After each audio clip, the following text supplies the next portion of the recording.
ఇక్కడి నుంచి ఇటు తెలంగాణ ఉద్యమం నడుస్తున్న సందర్భంలో వెడవెల్లి కానీ తాళసింగార కానీ సోమల తండ కానీ బక్కెల తండ కానీ కోకి తండ కానీ ఇవన్నీ కూడా ఆనాడు మనం చూసినాం. ఇక్కడి నుంచి దంతాలపల్లి దాకా పోయేటప్పుడు పెద్ద ప్రాబ్లం ఈయనే ఉంది, మన దంతాలపల్లి యువతలో ఉంది మళ్ళీ పెద్ద ప్రాబ్లం.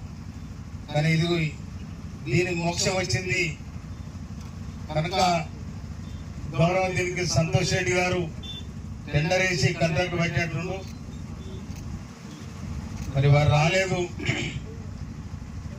కనుక ఇది తొందరలో చేయాలని కూడా నేను ఈ గారికి అప్పీల్ చేస్తా ఉన్నా. నేను ఎట్టి పరిస్థితుల్లో కూడా మీరు లీడ్ చేయొద్దని చెప్తా ఉన్నా.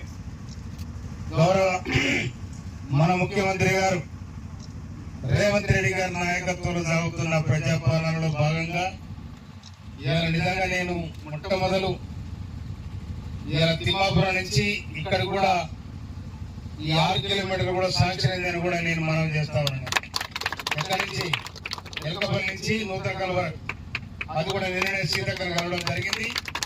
అది కూడా అతి తొందరలో మన జీవో వస్తే టెండర్ కూడా అయిందని మనం చేస్తాం. తర్వాత చిన్న చిన్న రోడ్లు రెన్యువల్ ఉన్నాయి. కాంట్రాక్ట్ ఏమవుతుందంటే కాంట్రాక్ట్ తీసుకున్నాడు అవతల పడతా ఉన్నాడు, అవతల కోసం వాడు పని చేస్తా ఉన్నాడు. వీళ్ళు కాగానే వాడి అవతల కోసం వాడుతుంటూ చేయాల్సిన పని చేస్తాడు. అందుకోసమనే మా దగ్గర అడ్డగూడలో ఉన్న ఎవరైతే ఆ కాంట్రాక్ట్ బట్టి ఆగం చేసి 15 నెలల జరగాల్సిన పని జరగకుండా ఇబ్బంది పెట్టడం నిన్ననే మంత్రి గారు చెప్పి అది కూడా క్యాన్సిల్ చేయించడం జరిగింది. ఎందుకంటే ప్రజలు ప్రజలకు కావాల్సి రోడ్డు, కరెంటు, నీళ్లు. ఈ రోడ్డు బాగాలేకపోతే మంచి రోడ్డు వేస్తే మా కబ్సాలో కూడా రోడ్డు మంచిగా వేసిన అంటారు. రోడ్డు బాగాలేక ఇంట్లో ఎవరో ఈ రోడ్డు వేసింది, ఈ ఎమ్మెల్యే ఎక్కడవా, వాడెక్కడవా, ఈడెక్కడవా జనం అట్లా.